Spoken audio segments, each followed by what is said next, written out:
Welcome to red TV. నేను మీ తేజ. కూతుర్లపై కోపంతో సుమారు 4 కోట్ల విలువ చేసే ఆస్తిని ఒక హిందూ ఆలయంలో హుండీలో ఆ డాక్యుమెంట్స్ అన్ని కూడా తీసుకెళ్లి ఆలయానికి విరాళంగా ఇచ్చేశాడు ఒక తండ్రి. అయితే ఆ కూతుర్లు ఇప్పుడు ఆ ఆలయానికి సంబంధించిన యాజమాన్యం పైన, అక్కడ ఉన్న అధికారుల పైన వాళ్ళు రివర్స్ అవుతూ, మా నాన్న తెలియక చేశారు, దయచేసి అవన్నీ కూడా వెనక్కి ఇచ్చేయండి అంటూ కూడా చెప్తున్నారు. అంటే ఒకసారి ఇచ్చిన తర్వాత, విరాళం ప్రకటించిన తర్వాత మళ్ళీ తిరిగి ఇచ్చే అవకాశం ఉంటుందా? ఉండదా? అలాగే అతను మాత్రం చాలా గట్టిగా చెప్తున్నాడు. ఇది నా కూతుర్లకి ఎట్టి పరిస్థితుల్లో కూడా చెందకూడదు. నేను ఆలయానికి విరాళంగా ఇచ్చాను. దయచేసి మీరు తీసుకోండి అంటూ కూడా చెప్తున్నారు. మీరేమంటారనే విషయాన్ని నాకు కామెంట్ రూపంలో తెలియపరచండి. అసలు ఎందుకు ఇవ్వాల్సొచ్చింది? కూతుర్లపై ఎందుకు అతను కోపం పెంచుకున్నాడు అనే విషయాల గురించి నేను పూర్తిగా చెప్పే ప్రయత్నం చేస్తాను. అయితే ఈ ఘటన తమిళనాడులో జరిగింది. తిరువన్నమలై జిల్లాకు సంబంధించి కొనియార్ విలేజ్ దగ్గర జరిగింది. అతను రిటైర్ ఆర్మీ ఆఫీసర్, జవాన్ అతను. అయితే అతని పేరు విజయాన్. అతనికి ఒక భార్య, అలాగే 2 పిల్లలు కూడా ఉన్నారు. ఇద్దరికి కూడా మ్యారేజ్ అయిపోయింది. ఒకలేమో గవర్నమెంట్ టీచర్, మరొకరేమో ఒక డాక్టర్. అయితే ఇద్దరికి ఆస్తి పంపకాలు, 2 కూతుర్లు మాత్రమే, అతనికి ఇంకెవరు లేరు. ఏదున్నా వాళ్ళకే చెందుతుంది. అయినా సరే మరి వాళ్ళకి ఎందుకు ఆలోచన వచ్చిందో, ఎలా వచ్చిందో నాకైతే అర్థం కావట్లేదు నిజానికి. వాళ్ళ నాన్నగారు ఒక ఆర్మీ జవాన్ అయ్యండి, ఒక ఆర్మీ ఆఫీసర్ అయ్యండి, ఎంతో ఆస్తులు సంపాదించారు ఆయన, ఒక భారతదేశానికి సేవ చేసి. అలాంటి వ్యక్తి 2 కూతుర్ల వల్ల చాలా ఇబ్బందులు ఎదుర్కొన్నాడు. ముఖ్యంగా ఆ కూతుర్లు ఇద్దరు కూడా అతన్ని బెదిరించారు, భయపెట్టారు, కొట్టే పరిస్థితి కూడా వచ్చింది. చివరికి ఆ స్టేజ్కి రాకూడదనే, ఇలా ఇబ్బంది ఎదుర్కోకూడదని చెప్పేసి వాళ్ళిద్దరి పైన కోపంతో తీసుకెళ్ళి ఈ ఆస్తులకు సంబంధించిన దస్తావేజీలు అంటారు, ఆ డాక్యుమెంట్స్ తీసుకెళ్ళి ఆ హుండీలో వేస్తాడు. సో ఇతను చేసింది చాలా మంచి పని చెప్పి చాలా మంది కూడా నెటిజన్స్ కామెంట్ చేసే ప్రయత్నం చేస్తున్నారు. ఎందుకంటే ఎంతో కష్టపడి చదివించి ఒకరినేమో గవర్నమెంట్ టీచర్ని చేశారు, మరొకరినేమో ఒక డాక్టర్ని చేశారు. ఇద్దరికి కూడా పెళ్ళిళ్ళు అయిపోయినాయి. మంచి సంబంధాలు తీసుకొచ్చి వాళ్ళిద్దరికి పెళ్ళిళ్ళు చేశారు. అయినా సరే నాన్నగారు ఆస్తి మీద కన్నుపడింది. ఇచ్చినా, వాళ్ళకి ఆస్తి ఇచ్చినా దానిపైన కన్నుపడిందంటే ఇంతకన్నా దౌర్భాగ్యం ఇంకేముంటుంది? నాకు అర్థమైంది. ఊరికే వృద్ధాశ్రమంలో చాలామంది వృద్ధులు, వాళ్ళు చూడడానికి ఎంతో బాగుంటారు, మంచి ప్రభుత్వ ఉద్యోగాలు చేసి రిటైర్ అయ్యి వచ్చి ఉంటారు. అంత సంపాదించినా వీళ్ళు వృద్ధాశ్రమంలో ఎందుకు ఉంటున్నారు అనేది అర్థం కాదు ఇలాంటి వారి వల్లే.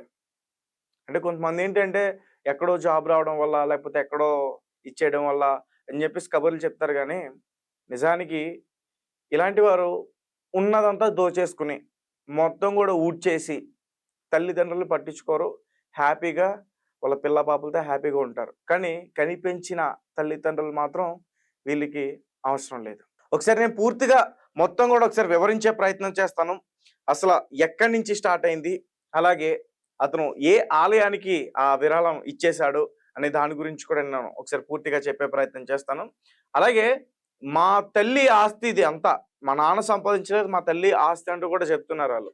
అంటే వాళ్ళ తల్లి కూడా ఒక గవర్నమెంట్ పాఠశాలలో, ఆమె కూడా ఒక టీచర్గా పనిచేస్తున్నారంట, ఆమె కూడా కొన్నారంట. ఒకసారి పూర్తిగా తెలుసుకుందాం.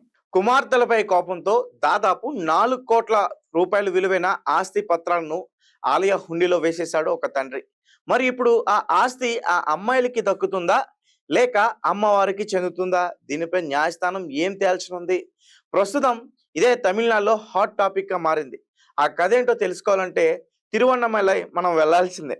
ప్రజెంట్ అక్కడికి వెళ్ళొద్దు, అక్కడి నుంచి అక్కడ జరిగిన దాని గురించి మనం తెలుసుకుందాం. రిటైర్డ్ ఆర్మీ జవాన్ ఓ ఆలయానికి 4 కోట్ల రూపాయలు విలువైన ఆస్తిని విరాళంగా ఇవ్వడంతో తమిళనాడులో చాలా హాట్ టాపిక్ గా మారింది.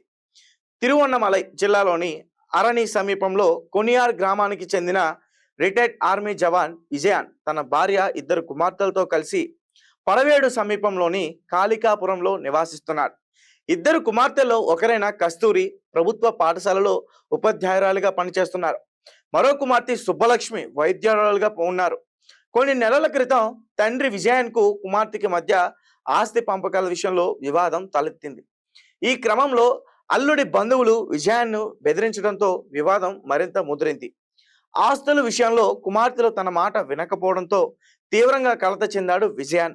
దీంతో 4 కోట్ల రూపాయలు విలువ చేసే తన 2 ఇల్లు పొలాలకు సంబంధించిన ఆస్తి పత్రాలను పాతవేడు గ్రామంలోని ప్రసిద్ధి శ్రీ రేణుకాంబల్ ఆలయంలోని హుండీలో వేశాడు. ఒకసారి నేను మళ్ళీ చెప్పే ప్రయత్నం చేస్తా.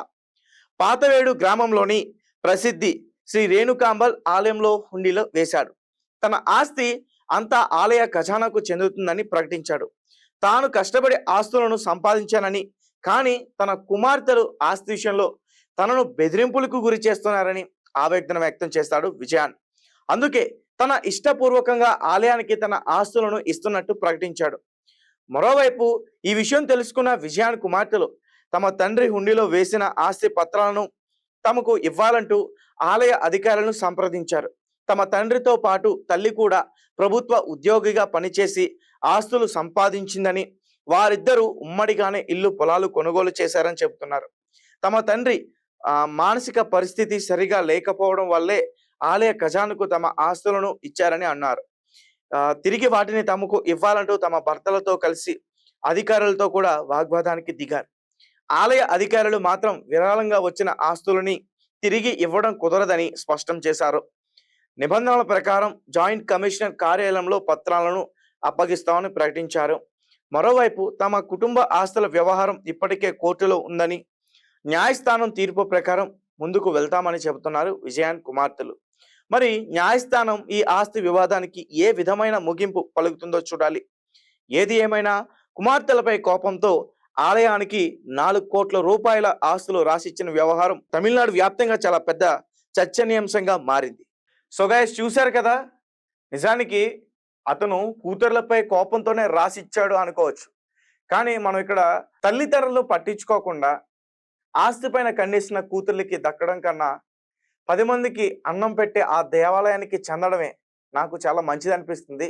అలాగే కొద్దో గొప్ప వాళ్ళకు కూడా ఆ పుణ్యం వస్తుంది. అలాగే ఆలయ యాజమాన్యం వాళ్ళు ఉన్నన్ని రోజులు కూడా కనీసం వాళ్ళకి భోజనం పెట్టి వాళ్ళకి మంచి వసతి కల్పించే అవకాశం కూడా ఉంటుంది. ఎందుకంటే కూతురు చూసారా, ఆస్తి పత్రాలు ఎప్పుడైతే విరాళంగా ప్రకటించి ఆ హుండీలో వేసేశాడో, వీళ్ళు మా తండ్రికి మతి స్థిమితం లేదు అంటూ కూడా చెప్పే ప్రయత్నం చేశారు.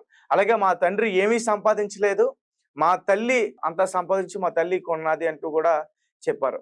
అంటే చూడండి, ఇక్కడ ఒక విషయం అర్థం చేసుకోవాలి. ఆస్తి కోసం తల్లిదండ్రులను విడగొట్టేశారు. అంటే తల్లి తండ్రి ఒక్కరు కాదా, ఇద్దరిలో ఎవరు సంపాదించినా వాళ్ళిద్దరికి సంబంధించింది కదా. అంటే తల్లి సంపాదించింది వేరు, తండ్రి సంపాదించింది వేరా? అంటే వారు సంపాదించిన దాంట్లో మీరు బాగా చదువుకున్నారు, ఉన్నత స్థాయికి వెళ్ళారు, కానీ వాళ్ళు ఏదైతే చేస్తారో అది మాత్రం మీరు మర్చిపోయారు.